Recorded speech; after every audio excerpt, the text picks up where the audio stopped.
Since it's a little bit late in the day, I thought I would begin by reading a verse from Scripture, maybe to lift our spirits. In the beginning, only straight white men were free, and the earth was without social justice, and whiteness was upon the face of the deep, and the spirit of bigotry reigned. But then MLK said, "Let there be equality." And so did Betty Friedan, Cesar Chavez, and Harvey Milk. And there was equality, at least more than before. Now, you may not recognize the verse because it's from the Kamala Harris revised intersectional translation of the Bible.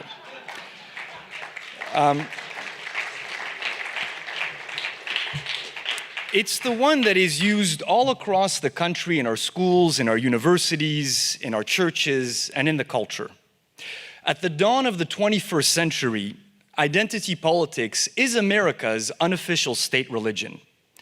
Among the elites, it reigns almost unchallenged.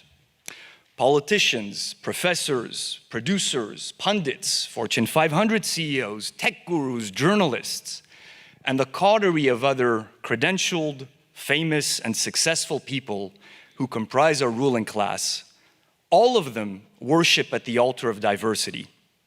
Some of them do so out of sincere conviction, others simply to curry favor with their peers. But whatever the motive, in this Platonic cave, everyone carries statues of oppressed identity groups. And working in concert, these powerful factions constantly bang the drumbeat of identity politics. Their message to the rest of the country is clear and loud. The arc of the moral universe is long, but it bends towards diversity, inclusion, and fewer white people and manly men. The future, we are taught, belongs to the oppressed. Abandon your commitment to colorblindness, equal rights under equal laws, and meritocracy, we are told, and embrace the new oligarchic regime based on identity-based preferences, benefits, and honors. If you don't have the privilege of belonging to an oppressed identity group, then you should learn to check your privilege and flagellate yourself publicly when you're called upon to do so. However, if you are so lucky as to belong to an oppressed identity group, then you must think and speak like a victim. You must be aggrieved. You must see oppression everywhere. You must demand special treatment from the very country that you claim is fundamentally and irredeemably bigoted, contradiction not intended. The net effect of this relentless identitarian propaganda is to encourage passive resignation in the American people. The goal is to get us to believe that identity politics is the engine that drives history with a capital H, and that we must all passively submit to it. Now, it's true that not everyone agrees. There are many Americans who are crazy enough to still believe that we should judge people by the content of their character, not the color of their skin, their sex, or their sexuality. You may not know this, but in the academy, colorblindness is considered racist. That's where the accusations of racism, sexism, homophobia, transphobia come in. That's how the identitarian left keeps us all in line. The American people are regularly reminded of what happens to those who say something that is actually unobjectionable, but that elite white liberals take offense at on behalf of an aggrieved identity group. First, the left unleashes on them a torrent of vituperation. Then the controlled opposition on the right piles on David French style with more excoriation. And those accused of racism are then forced to apologize for their thought crimes and to resign for their jobs. As a result, the fear of unjustly being called a racist, a sexist, a homophobe, an Islamophobe, you name it, lives within all of us. This allows identity politics to spread and to remake the country according to its dictates. And for those of us who love America, this is very much a problem because, to put it simply, identity politics is fundamentally incompatible with the idea of a nation. Now, don't be fooled by the kumbaya rhetoric of diversity and inclusion. The effectual truth, as Machiavelli might say, of identity politics is tribalism, balkanization, and disunity. Human beings are tribal by nature, so we conservatives pride ourselves on having an unvarnished view of human nature. I think this is something we should recognize, that human beings do not have a distinguished track record of getting along with people who don't look like us, don't speak the same language we do, don't worship the same gods. When it comes to politics and war, diversity is most emphatically not a strength. Now, that doesn't mean that we cannot get along. But it does mean that if we are going to get along, then we need to accentuate the common ties that bind us all together as Americans. It means that we need to learn to love our country and our fellow citizens. Identity politics teaches the very opposite. It fans the flames of tribalism. It encourages people to withdraw into their identitarian bubble. It teaches all of us that America is fundamentally racist and therefore unworthy of love.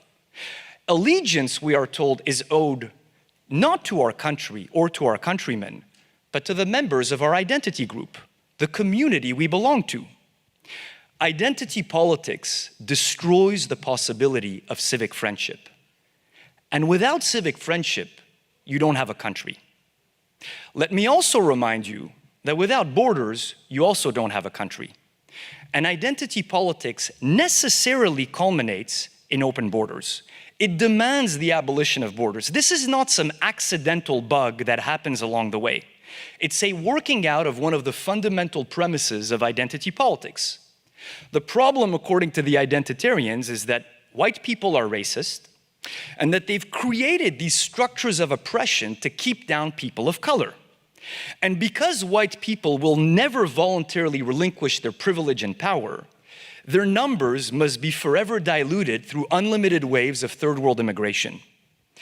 To put it in blunt terms, what they're in effect saying is that white people are evil and we should take their countries away from them. The ruling passion of identity politics is not a concern for the well-being of the oppressed. It's hatred of the oppressors. It condemns hate, yet it spews hateful bile. It has the temerity to invoke MLK, and yet his Christian message of reconciliation, forgiveness, love, and brotherhood is utterly antithetical to identity politics. If I had more time, I could give you a bunch of other compelling reasons as to why we should reject identity politics. I could remind you that it's incompatible with the idea of meritocracy, and that it is going to severely undermine our capacity to compete with the Chinese. I could explain to you that identity politics is fundamentally illiberal, that it hates freedom of speech and demands the criminalization of hate speech. America, by the way, is the only developed nation in the world that has not yet criminalized hate speech, but thankfully big tech is taking care of that on their own without the help of the government. I could also spell out for you some of the more disturbing implications of identity politics that rarely get talked about. For example, if there is a hierarchy of victims and some people have privilege and others don't have it, shouldn't government benefits vary according to your identity group? And what about criminal sentencing? Is it really fair to punish men and women with the same sentence if they committed the same crime? Identity politics, you see, fundamentally rejects the idea of equality.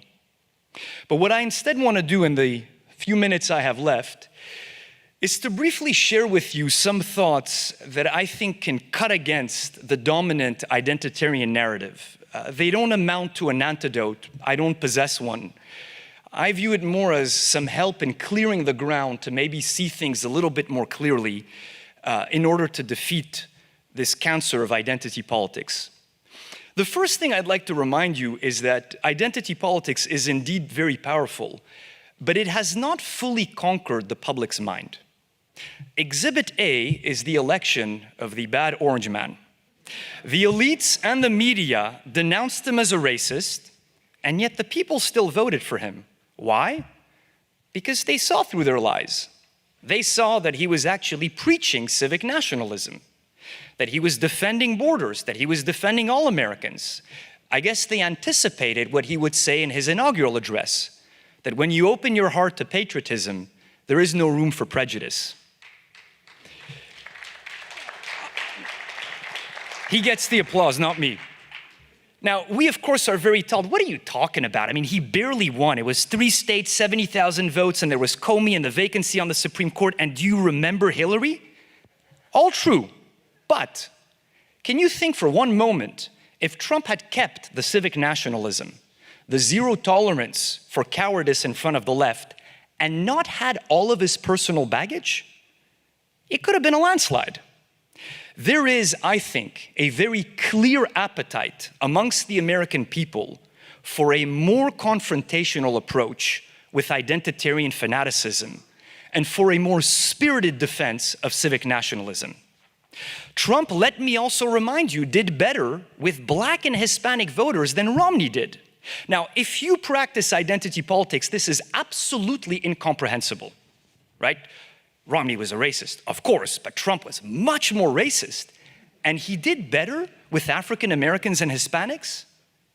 This, however, is a powerful reminder that those who claim to speak on behalf of the identity groups that make up the coalition of the ascendant do not accurately represent their views.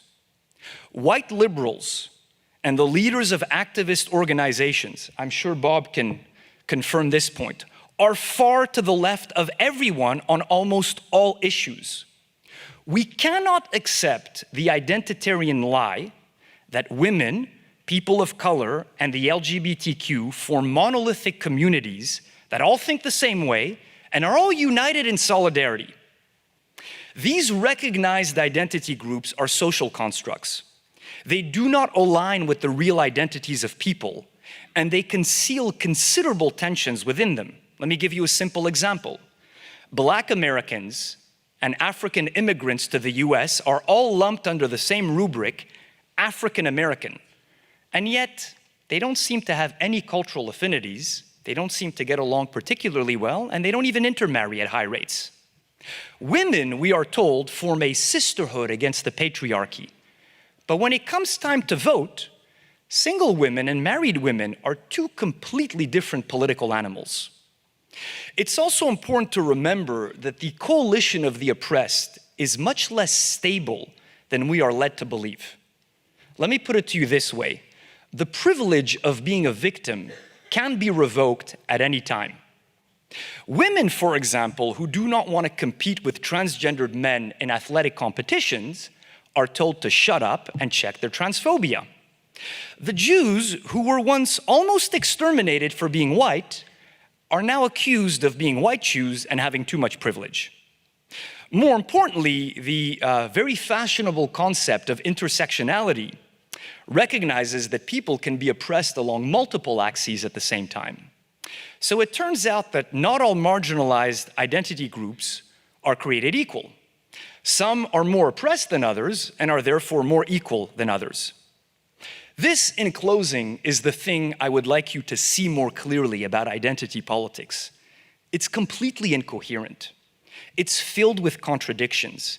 It's based on lies. Now, I'm not so foolish as to believe that it must therefore necessarily collapse on its own.